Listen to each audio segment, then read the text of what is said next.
आंवला नवमी, जिसे अक्षय नवमी भी कहा जाता है, वो किस दिन पड़ेगी, उस दिन इसका कैसे पूजन करना चाहिए और इसका महत्व क्या होता है, आज के वीडियो में हम यही जानेंगे।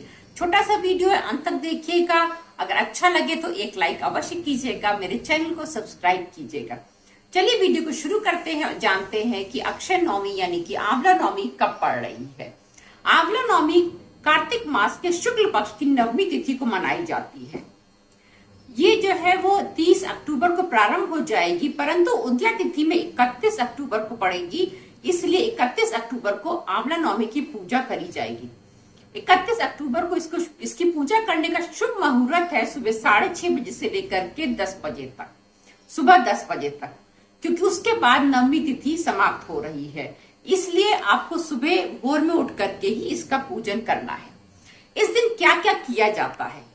इस दिन आंवले के पेड़ की विशेषकर पूजा की जाती है। कहते हैं कि इस दिन आंवले के पेड़ में ही सारे देवी देवताओं का वास होता है।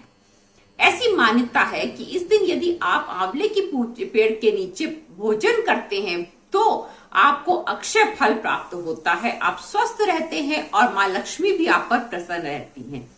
इस दिन आप कहीं पर भी आंवले का पेड़ ढूंढिए और वहां पर जा करके अगर आप भोजन बनाने की व्यवस्था वहां कर सकते हैं तो वहीं पर भोजन बनाएं और ग्रहण करें। अब पूजा कैसे करना है? पूजा में आपको जो है आंवले के वृक्ष के नीचे दीप जलाना है, घी का दीपक होना चाहिए, उस किशमिश जरूर चढ़ाना चाहिए भोग में, और उसके बाद धूप दीप करिए, आप टीका लगाइए। उसके बाद आप कच्चे सूत से या तो फिर कलावे से 7 बार परिक्रमा कीजिए आंवले की पेड़ की बांधते हुए, और उसके बाद जो है आप वहां पर बैठ करके पहले दान कर लीजिए, किसी को भी दान करिए। अगर कोई पंडित के है वहां पर तो वहां पर आप उसको कुछ दान पुण्य करिए। उसके बाद आप अपना भोजन वहां पर ग्रहण करें। अगर भोजन ग्रहण करने की व्यवस्था नहीं है तो जो किशमिश आपने भोग में चढ़ाई है वो ही वही खा करके ही तभी आप वहां से प्रस्थान करें। उस पेड़ के नीचे आपको उस दिन कुछ ना कुछ भोजन जरूर ग्रहण करना है जो आप प्रसाद रूप में चढ़ाएंगे। इस दिन का महत्व क्या होता है? इस दिन कहते हैं कि श्री कृष्ण जी ने अपने गोकुल को छोड़ करके मथुरा की ओर प्रस्थान किया था, अपनी लीलाओं को छोड़ करके कर्तव्य पथ को अपनाया था, इसलिए इस दिन का महत्व बहुत ज्यादा होता है। ऐसा भी कहा जाता है कि इस दिन श्री कृष्ण जी ने इस दिन को कूष्मांडा नवमी के रूप में भी मनाया जाता है। ऐसा कहा जाता है कि इस दिन भगवान श्री कृष्ण ने कूष्मांडा राक्षस को मारा था और अधर्म को फैलाने के रास्ते में बाधा उत्पन्न करी थी। आइए अब सुनते हैं आंवला नवमी की एक बहुत छोटी सी कथा।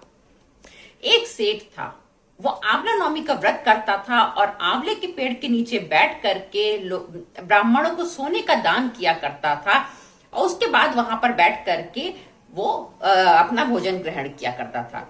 ये बात उनके पुत्रों को पसंद नहीं आती थी। रोज घर में लड़ाई झगड़े हुआ करते थे। एक दिन तंग आकर के जो है सेठ ने अपना घर छोड़ दिया और दूसरे गांव में जाकर के एक छोटी सी दुकान लगा ली। उस दुकान के सामने भी एक आंवले का पेड़ था।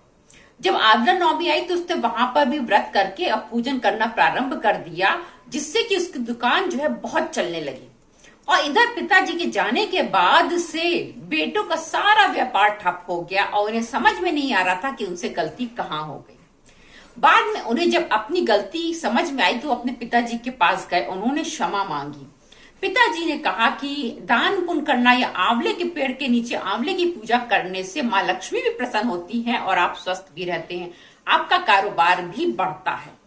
ये देख करके फिर उसके बेटों ने भी ये पूजा करना और दान पुण्य करना प्रारंभ कर दिया और उनका भी व्यापार बहुत अच्छे से चलने लगा। इसलिए आप भी आंवले की पूजा अवश्य कीजिए। उस दिन आंवले के नीचे बैठ करके कुछ न कुछ ग्रहण अवश्य कीजिए और दान पुण्य अवश्य कीजिए। इससे माँ लक्ष्मी भी प्रसन्न होंगी और आप स्वस्थ भी रहेंगे। फिर मिलेंगे एक नई वीडियो में एक नए विषय के साथ। तब तक के लिए धन्यवाद, नमस्कार।